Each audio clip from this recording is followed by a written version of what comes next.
Hello, everybody, and welcome back to the BNI Southeast Tennessee podcast. My name is Michael Crosa with Chattanooga Podcast Studios, and I am here with Elaine Zambos, director of BNI Southeast Tennessee. Hello, Elaine. Hey, Michael. Hey. Today, we are continuing our series about chapter leadership positions, and today we are talking about education coordinator. Yes. It's a role you're very familiar with, isn't it? Quite a bit. Quite a bit. This podcast is produced by Chattanooga Podcast Studios, helping businesses and organizations make a deeper connection with their audience through the art of podcasting. An ideal referral for me would be a professional organization with a state or national presence. You can get in touch with me, Michael Crosa, by going to chatpod.com. That's chat with two T's, like Chattanooga, which is linked in the show notes below. All right, Elaine, so let's continue talking about chapter leadership with education coordinator. Sure. Yeah. And you right now are I am the education coordinator for our chapter, and I feel very lucky that I can have the director of BNI as our education coordinator. Yeah, it's a great, it's Sure. fun for me, works for me. So the education coordinator, it really, if you haven't been the education coordinator, volunteer to be the education coordinator, because I feel like that role can instantly give you some credibility within the chapter. Totally. Because you get an opportunity to speak for 3 to 5 minutes every single meeting, right? And really, you kind of have, I'm not going to say you have free reign because you don't, but Yeah. but it is Keep it within bounds. Yes, Yeah. but it is an opportunity to share a great education moment. And we want the education to be geared around networking. Yeah. Not, hey, I just read this great book and I want to share this with you. Right. But really based around networking and how people can grow their business through networking or through referrals or, just business in general, right? Yeah. And so the education coordinator really needs to work closely with the president, because if the president says, hey, Elaine, I noticed that, we're not having any substitutes. Could you do an education program, on finding the right sub? Right. Or we need visitors. There's a great education moment there, right? Like, okay, hey, education coordinator, we need help with that. Or maybe it's about coming to the meetings late. Or whatever. Yeah. You can But there's address the needs of the chapter. Right. Yeah. And, for instance, if you see that your chapter's thank you for closed business is kind of low, you're like, okay, what can we do about that? Nothing. Because that's not anything we can control. Sure. If I give you a referral, I have no control if that turns into thank you for closed business. That's out of my control. Yeah. So what do I have control over? And that's asking for a specific referral, right? And so the education coordinator can go, okay, then if we have lots of referrals, but our thank you for closed business is really low, then that means that the referrals that we're giving aren't very good. Sure. Right? Yeah. So why aren't referrals very good? Well, it might be because we're not making good ask. Because if we're asking, say, hey, I want to know anybody who would like to do a podcast. You're not going to get any referrals. Right. Right? Or you might get referrals, but, it's not people who would not typically. People that I want to. Yeah. Right. Yeah, exactly. But if you stand up in front of the room and say, hey, I want to do a podcast, and a good referral for me is somebody who's involved in membership-based organizations.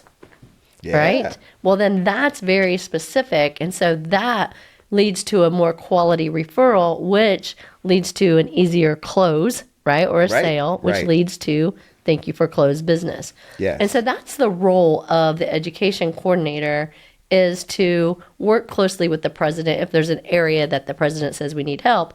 Now, if the president says, no, we're good, everything's good, well then, education coordinator, now you've got your work cut out for you. Dr. Ivan Meisner has done over 800 podcasts, so there's lots of podcasts that you can use, and BNI Business Builders, lots of information there. Yeah. And in Southeast Tennessee, education coordinators will get a email at least once a month with different ideas for education coordinators to use for their education moments that month. Yeah. So it's a fun, to me, it's the most fun job in the chapter. Yeah. That was my first leadership role in Yes. BNI, and I have fun with it. Yeah, and shout out, member-based organizations really are a good referral for me. And thank you to Elaine for giving me such a referral this week. So Yes. yeah, hopefully that closes.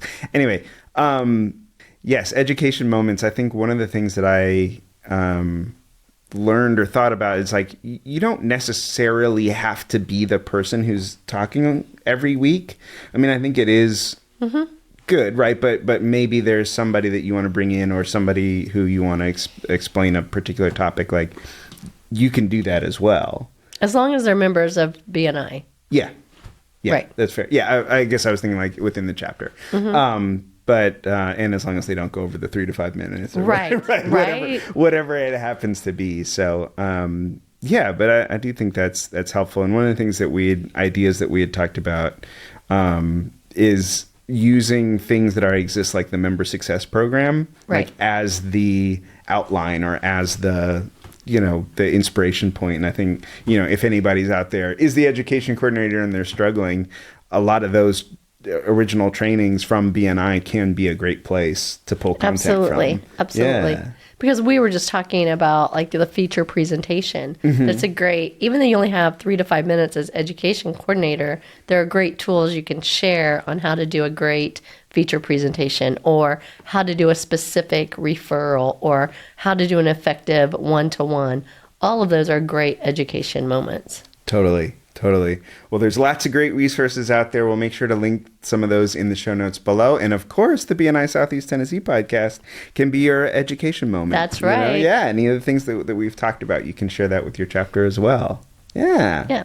Well, cool. Well, that has been the education coordinator, part of our chapter leadership series, which we're closing out. The light is at the end of the tunnel. So we are recording today at Wavelength Studios in beautiful downtown Chattanooga. We have a set built for us by Mad Honey Rentals. My name is Michael Crosa with Chattanooga Podcast Studios, and this is Elaine Zambos. Thank you for having me. Yeah, of course. Thanks for being you, and thanks for being BNI. Real quick though, just really thank you, because if anybody hasn't seen the Walk and Talk episode, it's good. It is It's good. really and I asked a lot of different people what BNI means to them, and so many of them talked specifically about Elaine, and it was just such a I'm putting you on the spot. I'm sorry. You are. But it was lovely, and thank you. Oh, it's my pleasure. Yeah. It's not work for me. It's love. Yeah. Well, cool. Well, this has been the BNI Southeast Tennessee podcast. We hope you'll tune in next week. And Elaine, I'm a new dad. I hear you have a dad joke for me. I do. So do you know why the lobster blushed? No. Because he saw the ocean's bottom. Keep it classy. This is a family podcast. Thanks so much, everyone. We'll see you next week on the BNI Southeast Tennessee podcast.